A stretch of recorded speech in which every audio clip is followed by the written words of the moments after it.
Hello friend, स्वागत है आपका आपके अपने यूट्यूब चैनल बीर बिल्ड हाउस में। आज की वीडियो में आपको जो मैं बताने वाला हूं वो बहुत ही इम्पोर्टेंट विषय है जो ज्यादातर इंजीनियर्स को पता नहीं होता कि एक घर बनाने के लिए, एक कंस्ट्रक्शन के लिए स्टेप बाय स्टेप क्या चरण होते हैं या फिर हमें कौन कौन से स्टेप से होकर गुजरना होता है।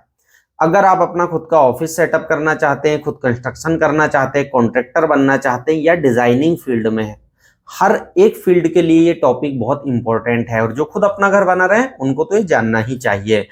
लेकिन क्या होती है स्टेप, इसे समझने से पहले एक छोटी सी रिक्वेस्ट है, चैनल पर नए हैं सब्सक्राइब नहीं किए तो सब्सक्राइब जरूर कर लीजिए। देखिए, पहला सबसे जो इंपॉर्टेंट पॉइंट ये होता है कि आपको साइट सिलेक्शन करना, यानी कि कौन सी जगह में हमें क्या प्रोजेक्ट करना है, कौन सा घर बनाना है, ये सबसे ज्यादा इंपॉर्टेंट है। जैसे कि आप कहेंगे कि मेरे को एक जगह है और मुझे तो यहीं पर बनाना है, लेकिन नहीं भाई, ऐसा नहीं होता है। मान लीजिए किसी व्यक्ति के 3 प्लॉट है अलग अलग लोकेशन में, तो उसे तो विचार करना होगा ना कि मुझे कहाँ घर बनाना है, तो ये खुद विचारणीय बात हो जाती है। अब अगर मान लीजिए किसी का प्लॉट साइज 100 बाई 100 है, तो 100 बाई 100 में तो बनाएगा नहीं, तो उसे भी विचार करना होगा कि मुझे यहाँ पर कितनी जगह में बनाना है, यानी कि 30 बाई 40 में बनाना है या फिर मुझे 40 बाई 60 में बनाना है। जितने भी स्क्वायर फीट में बनाना है उसके बजट के अकॉर्डिंग वो डिसाइड करेगा।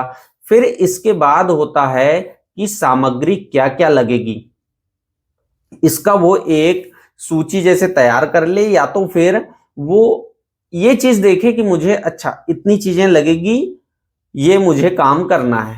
फिर आता है कि एक अच्छे आर्किटेक्ट या फिर इंजीनियर का सिलेक्शन करना। इस टॉपिक पर मैं अगर बात करूं तो बहुत सारे लोग गलत इंजीनियर्स का सिलेक्शन कर लेते हैं। जो आजकल नए इंजीनियर्स अगर आए हुए हैं जिन्हें प्रैक्टिकल नॉलेज नहीं है, उनके हाथों में भी अपना घर सौंप देते हैं, जिससे बाद में फिर दोनों के बीच में दिक्कत आती है। तो मैं जो इंजीनियर्स उनसे सलाह मशवरा करने के लिए कहूंगा कि आप सलाह लें, लेकिन ये फाइनल डिसीजन आपका रहेगा कि कौन से इंजीनियर से आपको प्लानिंग या फिर कौन से आर्किटेक्ट से आपको प्लानिंग, स्ट्रक्चर और पूरा सुपरविजन या पूरा लेआउट वर्क वगैरह कराना है। दूसरी चीज, मैं इंजीनियर्स को भी कहूंगा कि आप पहले अच्छी ट्रेनिंग लें, उसके साथ साथ आप फिर वर्किंग स्टार्ट करें, जिससे आप फ्यूचर में बहुत अच्छी ग्रोथ कर सकते हैं।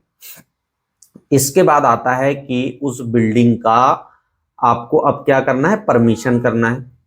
परमिशन देखिए कैसे कर सकते हैं, ये इस पे भी बहुत तरीके से मैंने देखा हूं लोग कंफ्यूज होते हैं।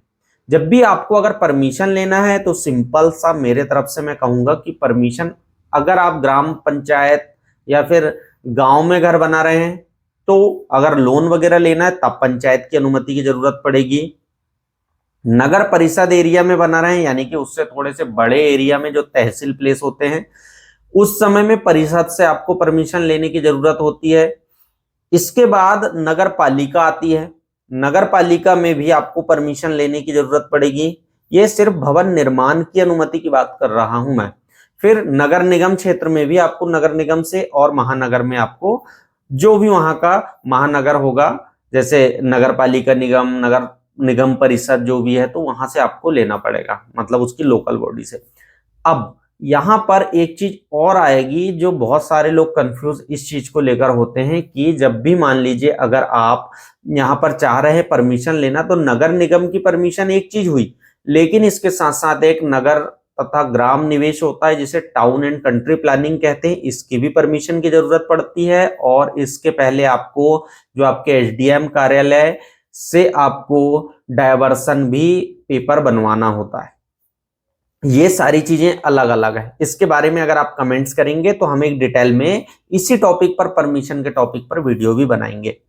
अब जब आपकी ये चीजें कंप्लीट हो जाती है तो फिर इसके बाद आपको यहां से आगे बढ़ना है।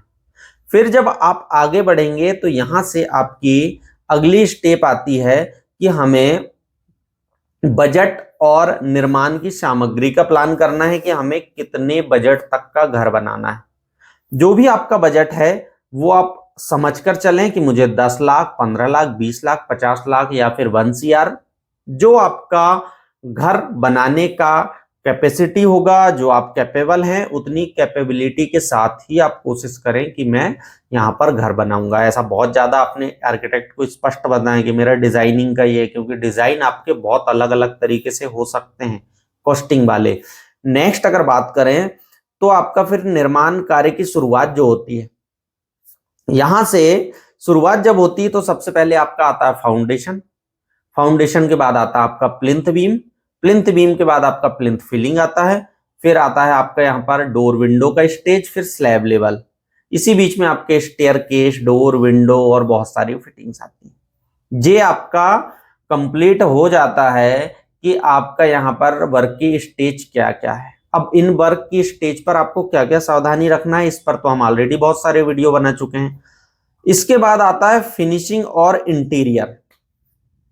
फिनिशिंग और इंटीरियर जो है वो अपने आप में एक बहुत बड़ा टॉपिक है। फिनिशिंग में आपका प्लास्टर आएगा, प्लम्बिंग वर्क आएगा, इसके साथ साथ आपका इलेक्ट्रिसिटी वर्क आएगा, फिर पीओपी आएगा, फर्नीचर वर्क आएगा।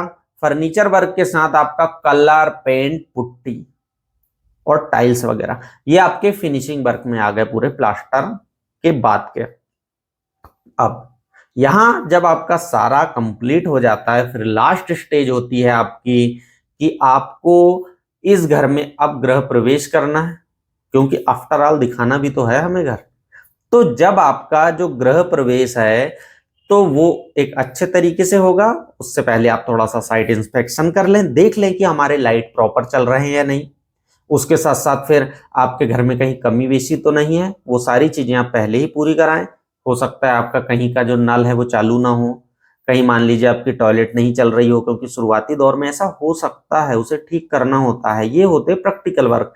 तो आप इसे करें और फिर इसके बाद गृह प्रवेश करें, पूड़ी खाएं और अपने घर के स्टेप को पूरा करें। आपको ये वीडियो कैसा लगा हमें जरूर बताइएगा। वीडियो अच्छा लगा हो तो लाइक, शेयर और सब्सक्राइब करना नहीं भूलना है आपको। मिलते हैं किसी और वीडियो में। थैंक यू, शुक्रिया।